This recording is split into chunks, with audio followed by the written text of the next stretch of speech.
لە پێناو بنیادنانی ژیانێکی شایستە بۆ ئێستا و داهاتوومان لە پێناو سەقامگیری و ئاشتی و دادپەروەری و کۆمەڵایەتی وەکو جەماوەری شاری ڕانیە داواکارین پرۆسەی چاکسازی ڕاستەقینە لە پەرلەمانی کوردستانەوە دەست پێ بکات بۆ ئەوەی لەو شوێنە پیرۆزەوە کە بەرهەمی دەیان ساڵ خەبات و تێکۆشان و خوێنی شەهیدانمانە لە زیاتی ئەوەی ببێتە شوێنی خۆدەوڵەمەندکردن و بەرژەوەندخوازی ببێتە شوێنی نوێنەرایەتی ڕاستەقینەی گەل و بەرژەوەندە گشتیەکان بۆیە داواکانی لە دڵسۆزانی خاک و گەلی کوردستان کە پرۆسەی چاکسازی لە باشووری کوردستان بکەوێتە خزمەتی تەواوی چین و توێژەکان و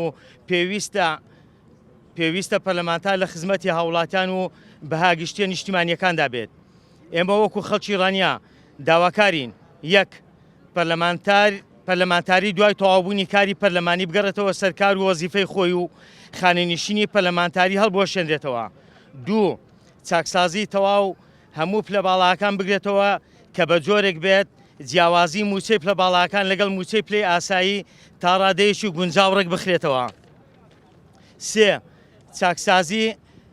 چاکسازی تەواو لە داهاتی نەوەدا بکرێت و بەشەکانی تری داهات بگەڕێتەوە بۆ خەزانەی حکوومەت.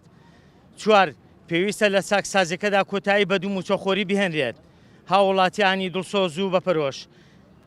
ئەنجامدانی چاکسازی ڕاستەقینەی گەل و وڵاتەکەمان دەپارێزێت لەو قەیرانەی کە ناوچەکەماندا هەیە و بە تایبەتی لە کوردستاندا بەگشتی لە عێراقدا کە دەگوزارێت. ئێمە کە ئەم حکوومەتە بە حکوومەتی خۆمان دەزانین و چاوەڕوانین ئاستی مەسوولەتی نیشتیمانی و مێژووی و ئەخلاقیدا بێت بەرامبەر ئایندەی نەتەوەکەمان چونکە بەردەوامبوونی ئەم بارودۆخە نالەبارەی ژیانی خەڵکی تێکداوە بە دڵنیاییەوە لێکەوتەی خراپی لێ دەکەوێتەوە و دواتر پەشیمانی دادی کەس نادات. کە ئەم جاریان لە سەردەستی ئەم پەرلەمان و حکوومەتە بەناو چاکسازیەوە نەخشەی گڵاوی داگیرکەران لە چۆڵکردنی وڵات جێبەجێ دەکرێت. چونکە ئەم نەخشەیەدایان ناوەوا دەکات هاوڵاتی یەک تۆز ئینتیمای بۆ خاک وڵات نەمێنێ و سەری خۆی هەڵبگرێ و بەرەو هەندەران ڕێبگرێتە بەر.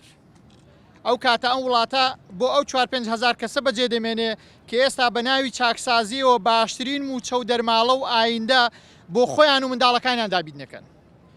فەرمانبەری ئاسایی بەشی عیادەکردنێکی موچەی خانەنشینی پێڕەوا نابینن. بەم شێوەیە ئەگەر ئەم پیلانیان سەر بگرێ بۆ 100 ساڵی داهاتوو کورد وەکو ئاشووریەکانی ناوکتێبەکانی مێژووی کۆن دواییان دەبڕێتەوە. بۆ ڕێگەگرتن لە کارەساتی کاولبوونی وڵات و بۆ ئەوەی وڵاتێکی ئارام و تاک و هاوڵاتێکی بە ئینتیما بۆ خاک و نیشتیمان و نەتەوە بنیاد بنینەوە پێویستە هەمومان یەکدەنگ بین بەرامبەر بەم غەدرەی بە ناوی چاکسازیەوە لە پەرلەمان و حکوومەتەوە لە خەڵکی ڕەشوڕوود دەکرێت. پەرلەمانێکمان ناوێ وەک تەشوێ هەر بۆ لای خۆی دایتاشێ و میلەت قڕ و لە برسانە بکوژێت. پەرلەمانێکمان ناوێ ئەندامەکانی لە بورجی عاجی سەروەت و سامان پێکەوەنان دابن و بۆ خۆیان و ژیانێکی مەمرە و مەژی بۆ هاوڵاتی ڕەوانە بینن. پەرلەمانێکمان ناوێ ئەندامەکانی بە 4 ساڵی ئەندامەتی پەرلەمانیان بۆ هەتا قیامەت خۆیان و نەوەکانیان هایلایف بژین و مەکتەبی سێدەوامی لە شارەکاندا مابێت. پەرلەمانێکمان ناوێ خانەنشینی خۆیان و دادگا و زانکۆ لە قولەی قافدا بێ و کارمەندێکی پۆلیس و ئاسایشش بە 250 هزار خانەنشین بکرێت. دەڵێن چاکسازیتان دەوێت وەک بەغدای لێ بکەن. چاکسازیتان دەوێ بندیوار و 3 موچە و 4 موچە بنبڕ بکەن. چاکسازیتان دەوێ داهاتی نەوت و ناوخۆ شەفاف و وەکو ئاوی زمزم پاک و ڕوون لێ بکەن. سپاس.